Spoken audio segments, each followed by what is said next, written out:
So mga kaberks, maayong hapon sa tanan, no? So salamat ko sa tanan akong follower, mga basher nako. So by the way, dari ko nga nakakita og itong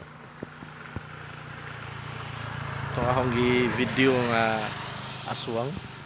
Dito na ako nakitaan. Pero kabalo ko nga langgam to mga kaberks. Nakurag lang ko kay gikan mo gud siya sa kuan ba. Nya ni diha gid siya sa tunga. Diri siya sa tunga niya, diri siya sa dako nga kahoy banda ba. Oh. So kani akasya ni mga kaberks. So ari ko ron diri nagtambay. Nagpahangin-hangin sa ko. So salamat ko sa tanang mga basher nako. Mga sulit nga followers. So naka 1 million views na pud ta. So salamat kayo sa inyo. Nya daghang kay mga nagkuano nag-chat. Mga nag-DM pila day kita sa 1 million.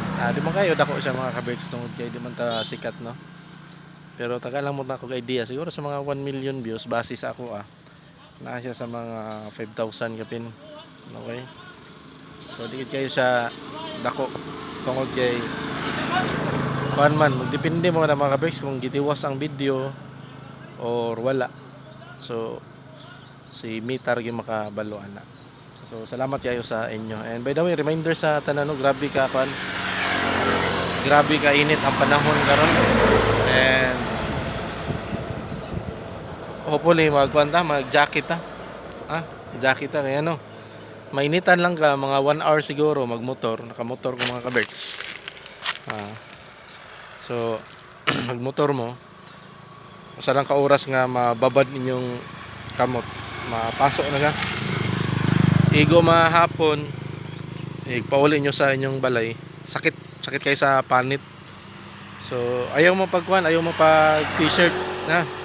Yan, kung na mo yung mga bata, ayaw kayo nyo dala kay grabe gid ka init karon. Nako sa isla sa Bantayan karon, so grabe kayo ka init dere. Labi na ang oras magsugod alas 10 ngadto sa mga alas 3:30, grabe gid ka init.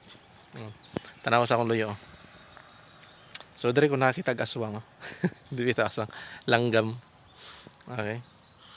So Tagalog pa ibon. Okay mga oras mga kaberks. And salamat ako sa inyo. Sa inyong suporta. So by the way, I would like to encourage everyone, no? Basin ari ganahan nga mag-vlog. So pag vlog na mo kay naa sa vlog ang Sikretos Kwarta. Kung mauyunan ang imong content sa mga tao and possible basin diha kamo dato. Okay, grasya og tabang sa Ginoo.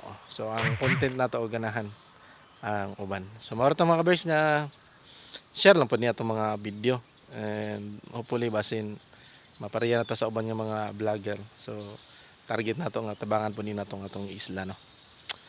Thank you mga kaberks and God bless.